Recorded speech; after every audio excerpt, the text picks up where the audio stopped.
So guys, with the closed alpha for Marathon coming out this Wednesday, I thought today would be a good time to go over pretty much everything that we know about the game so far before the alpha actually releases, and so that those who haven't already signed up for the alpha can kind of do that if they want to and try and get in at the very last minute. We're going to be going over things like the playable characters, the playable map, and everything you need to know just about the game generally. So let's first go over what Marathon is very quickly for those who somehow don't know. This is a brand new game coming from Bungie and is a brand new PvP focused extraction shooter.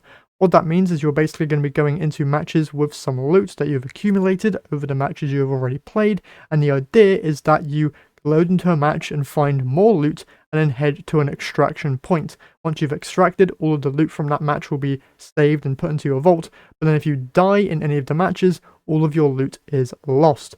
But no need to worry, because if you want to go into another match with at least some loot, you'll have a thing called a sponsored kit from some of the main factions within the game, and this would be kind of a way to help people who died kind of get back into the game more quickly, which is definitely something that a lot of extraction shooters don't actually offer. That makes sponsored kits a unique feature here for Marathon. But now that we've gotten a major summary of the game out of the way, let's go over some key important details. First off, how you can sign up for the closed alpha happening this Wednesday.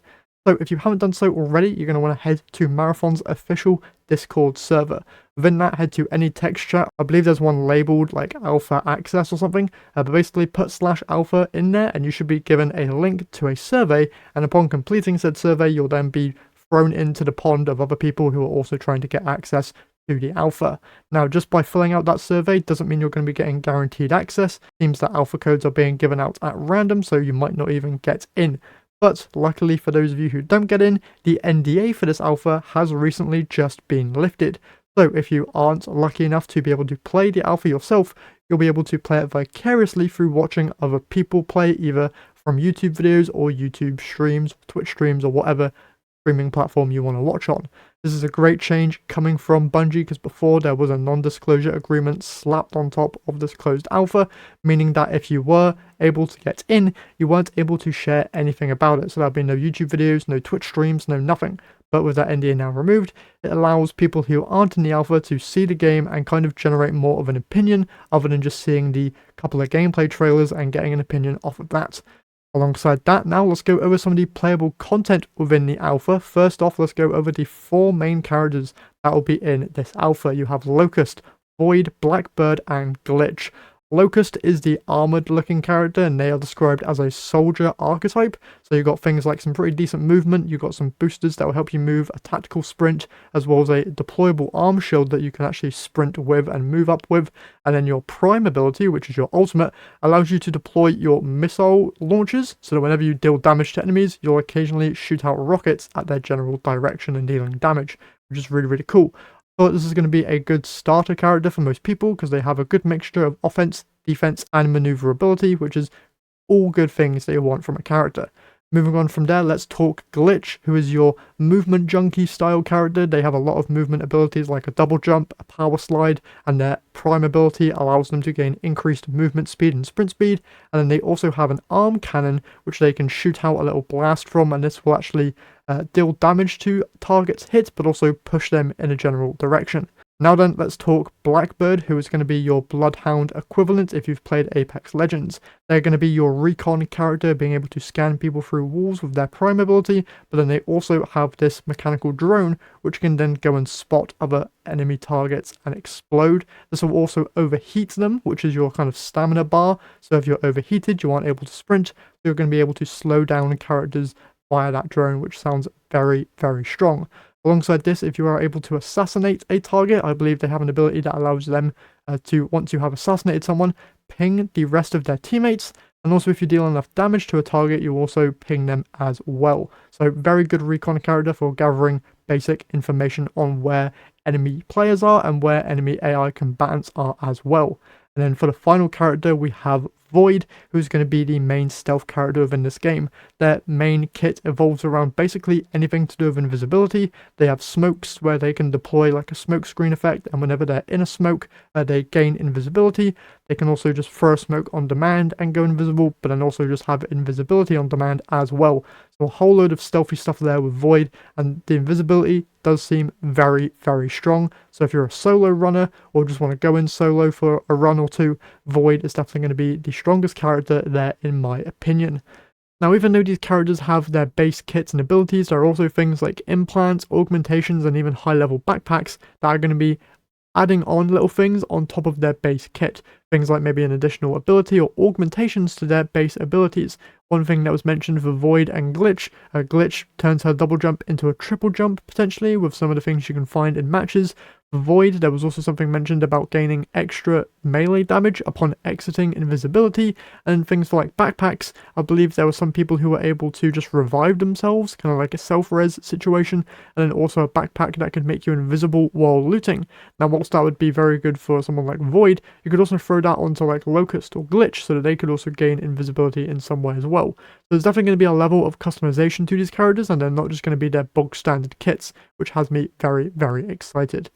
Now though, let's talk about the map that you're going to be playing on, because I think this is the only map that is in the alpha as of yet, and this is Dire Marsh, the map you've been seeing most of the gameplay on. Now, on screen now, you're going to be seeing a full map preview of Dire Marsh, and we're going to be going over some of the main locations here.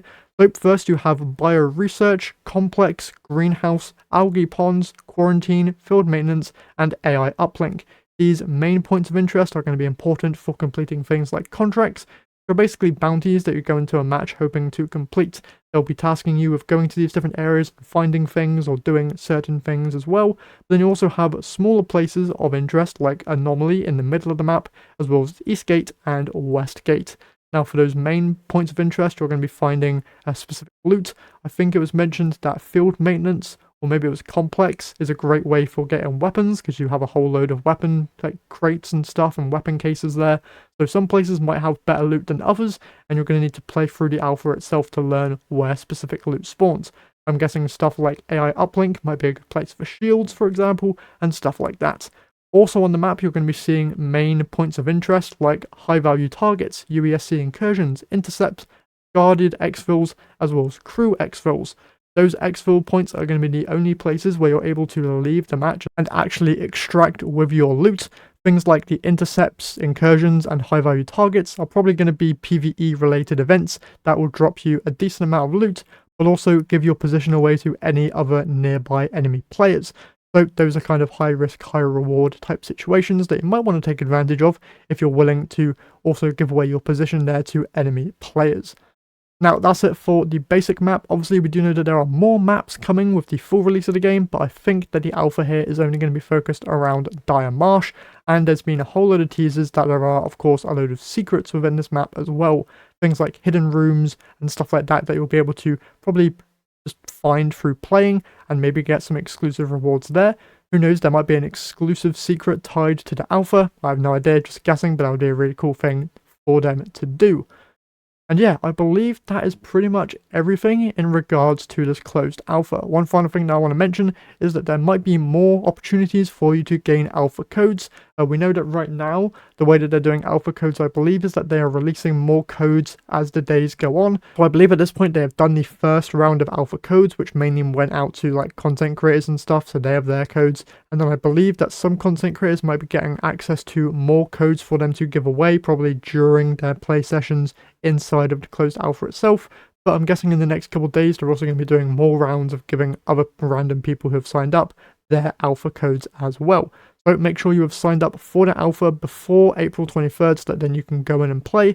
And I believe the alpha lasts until May 4th, so just before the brand new Destiny event goes live, which is very good timing there.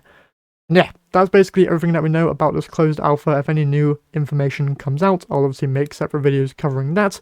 But this is basically just a whole summary of the main things that you need to know, and I hope you guys found it helpful. If you did, remember to leave a like and subscribe. That's it from me here today, so I'll catch you all in the next one.